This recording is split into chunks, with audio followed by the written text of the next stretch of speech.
Back in 2020, Apple TV released a war film set during World War II, which I found to be quite enjoyable, despite a few flaws. Hello, and welcome back to another installment of Film Friday, in which I review a new film every single week. This week we are looking at the 2020 film entitled Greyhound, directed by Aaron Schneider and starring Tom Hanks.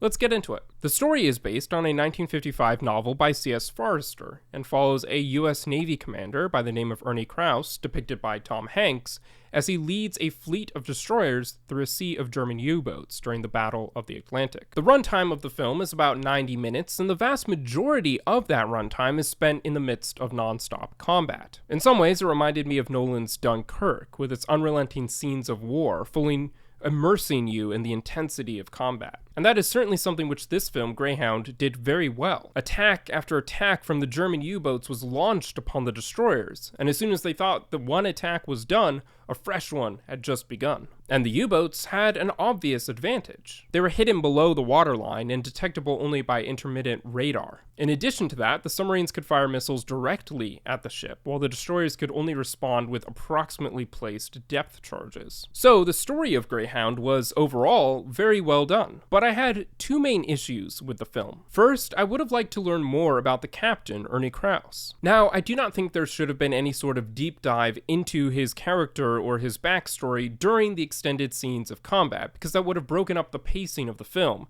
and that was one of the best parts of this project. But we did learn enough about Krause, helped by an excellent portrayal from Tom Hanks, to know that he was a compelling figure. While the attacks were happening, he tirelessly led his men, neglecting food and sleep and even his own personal safety to ensure the good of those around him, the safety of his own men. And there were also several moments in the film which showed him in prayer, which was an interesting aspect to include, in a good way, because it was not a necessary detail to drive forward the plot of the film, but it did provide a further insight into who this character really was. And there were some scenes of his personal life towards the beginning and end of the film, so it would have been interesting to see those sequences extended a bit. Secondly, I was not terribly impressed by the cinematography of Greyhound. Now, it is true that some of the camera work itself was quite interesting, and the whole film was shot and edited in such a way as to portray the claustrophobia, while on the open sea, of being stuck in a destroyer and attacked by a constant barrage of U-boats. However, it was very clear that the majority of the movie was CGI, which always distracts and detracts from the viewing experience, especially when it is so painfully obvious. But despite that, and some minor historical inaccuracies, Greyhound did prove itself to be a very good film.